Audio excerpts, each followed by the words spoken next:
अस्सलाम वालेकुम। आज हम लोग वीडियो बनाएंगे कि हम लोग क्विल बोर्ड को किस तरीके से इफ़ेक्टिवली यूज़ कर सकते हैं। बहुत सारे लोग इसको यूज़ करते हैं और उसके अलावा और भी डिफरेंट स्पिनर सॉफ्टवेयर यूज़ किए जाते हैं, लेकिन इसको बेहतर यूज़ करने का तरीकाकार क्या है वो हम लोग आज इसमें समझेंगे। ठीक है, ओके। तो सबसे पहले हम लोग आते हैं टेक्स्ट पे। तो लेट्स सपोज ये टेक्स्ट है और इसको आपने जो है वो रिफ्रेश करना है, इसमें से आपने प्लेजरिज्म को ख़त्म करना है। तो उसके लिए आपने सबसे पहले क्या कर देना है, इस टेक्स्ट को आपने सेलेक्ट कर देना है। ठीक है, जो भी टेक्स्ट आपने जिसमें से प्लेजरिज्म रिमूव करना है उस टेक्स्ट को आपने सेलेक्ट कर देना है। ठीक है, और सेलेक्ट करके आपने इसको कर देना है कॉपी। ठीक है, कॉपी करने के बाद आपने जो है वो ब्राउज़र ओपन करना है और ब्राउज़र ओपन करने के बाद आपके सामने जो है वो बिल बोर्ड की स्क्रीन आ रही है। अब यहाँ पे जो है वो अपग्रेड टू प्रीमियम की बात कर रहे हैं। तो अगर आपके पास प्रीमियम नहीं है तो ये देखिए ये वाले ऑप्शंस हैं वो आपके पास डिसेबल होंगे। ठीक है, और उसके अलावा और भी इसके बहुत सारे फीचर्स हैं जो कि आप फिर यूज़ नहीं कर सकते। तो फर्स्ट ऑफ ऑल जो है वो बेहतर ये है कि आप इसको जो है ना वो रजिस्टर कर लें। ईमेल एड्रेस और पासवर्ड जो भी इसका है वो ऐड करने के बाद आप इसमें लॉगिन कर लें, और लॉगिन करने के बाद आपने टेक्स्ट को सिंपली यहाँ पे पेस्ट कर देना है। ठीक है, पेस्ट करने के बाद आपका जो है टेक्स्ट एज इट इज़ जो है ना यहाँ पे आके आपको यहाँ पे बता रहा है कि भाई 495 वर्ड्स हैं, कैरेक्टर्स कितने हैं। और अब देखें रजिस्टर करने के बाद ये सारी ऑप्शन जो है ना वो एनेबल हो गई हैं। ठीक है, अब आप जो है ना वो सिनोनिम्स को जो है ना मज़ीद जो है ना वो चेंज कर सकते हैं, लेकिन अगर आप मोर चेंजेस की तरफ जाएंगे तो एक्यूरेसी जो है वो ख़राब होगी। तो बेहतर ये है कि आप इसको 2 पॉइंट्स पे रखें। ठीक है, और आपने जैसे ही 2 पॉइंट चेंज किए तो यहाँ पे इसने जो है ना वो शुरू कर दी, लेकिन आपने डायरेक्ट इसको कॉपी नहीं करना। इसमें और भी कुछ चीज़ें हैं, जैसे कि यहाँ पे अब आपको लग रहा है फ्रीज वर्ड्स।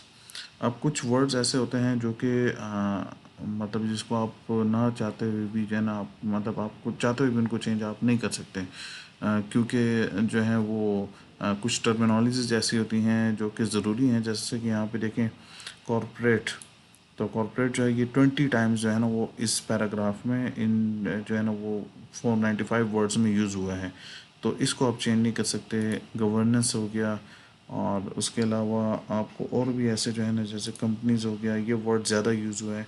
तो यहाँ पे आपको रिकमेंडेड वर्ड्स वो वर्ड्स रिकमेंड करेंगे जो कि ज़्यादातर यूज़ हुए हैं। उसके अलावा जो है ना आप अगर ख़ुद से कोई वर्ड जो है ना फ्रीज करना चाहें तो यहाँ पे लिख कर भी जो है ना वो आप इसको कर सकते हैं। जैसे मैं लिखता हूँ यहाँ पे कस्टमर्स।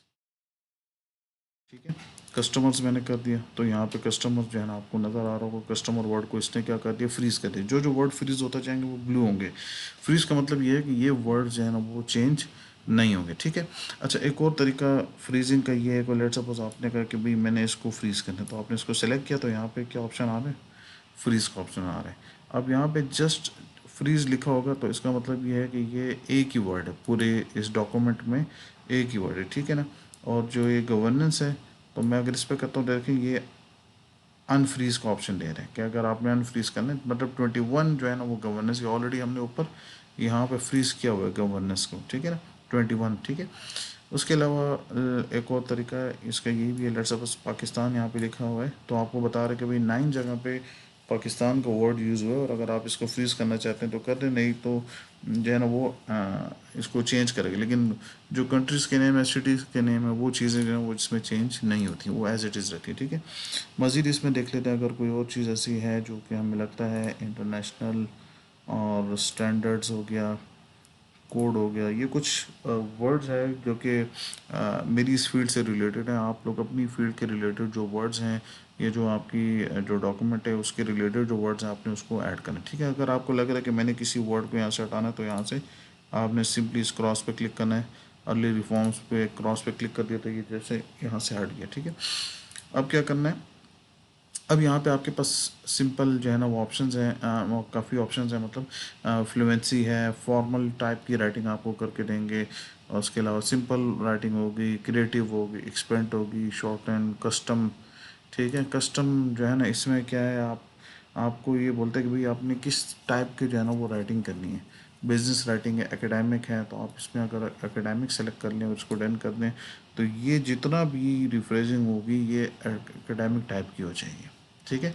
अब यहाँ पे डिफरेंट कलर्स हैं, इन कलर्स का मतलब क्या है, ये यहाँ पे नीचे ऑलरेडी गिवन भी है। ठीक है ना।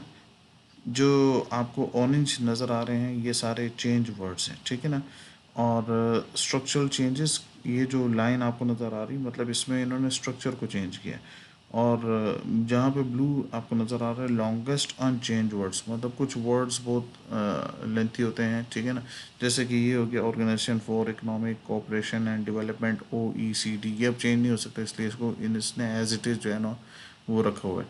तो कुछ चीज़ें जो है ना वो चेंज नहीं होती हैं, लेकिन ये है कि इससे आपकी काफ़ी जो है ना वो रिफ्रेजिंग जो है वो इम्प्रूव हो जाती है। और उसके साथ साथ जो है ना ये ग्रामर पे भी फोकस करता है। तो ये इसको जो है ना यूज़ करने के तरीके। उसके बाद आपने आप जो है ना यहाँ से सिंपली 1 बाय 1 पैराग्राफ ही आप कॉपी कर सकते हैं। उसके अलावा अगर आप सबको इकट्ठा कॉपी करना चाहते हैं तो कॉपी फुल टेक्स्ट, और फुल टेक्स्ट को कॉपी करने के बाद आपने सिंपली जहाँ से इसको उठाया था, कॉपी किया था, उधर जाके आपने इसको पेस्ट कर देना है। पेस्ट करके फिर आपने जो भी इसकी हेडिंग्स हैं वो सारी सेट कर लेनी है। मतलब 90% काम आपको जो है ना वो क्लिपबोर्ड करके देगा, लेकिन जो 10% काम है वो आपने खुद करना होगा। आपने जो है ना स्पेलिंग्स, खैर स्पेलिंग्स का तो इसमें इशू नहीं आता, लेकिन आपने जो है ना वो आपकी अपनी जो फील्ड है उससे रिलेटेड जो है ना आपने मस्ट इसमें जो है ना कोई जो है ना वो देखना होगा कि कहीं आपकी फील्ड से रिलेटेड जो टर्म्स हैं वो डिस्टर्ब तो नहीं हुई। तो बस इस चीज़ का मेन इसमें ख्याल रखना होता है। बाकी जो है वो इसको यूज़ करना कोई इतना टफ नहीं है। लेकिन और बाकी जो मेथड्स हैं उसमें भी मैं करके बता, जैसे फ्लुएंसी हो गया, तो फ्लुएंसी से क्या होगा, जो है ना आपके जो इसका स्ट्रक्चर है वो चेंज हो जाएगा। ठीक है। फॉर्मल हो गया तो फॉर्मल लैंग्वेज में जो है ना ये क्या कर देगा, इसको रिफ्रेश करेगा। ठीक है। क्रिएटिव में क्या होता है, ये खुद से जो है ना कुछ ना कुछ जो है ना अपने आइडियाज़ भी जो है ना ऐड करके इसको कर देता है। ठीक है ना। लेकिन बेहतर जो है वो हम लोग स्टैंडर्ड पे ही ज़्यादातर रखें, या आप जो है ना वो अगर इसको जो एकेडमिक है या जो कस्टम है उस पर रखें तो ये ज़्यादा बेहतर होगा।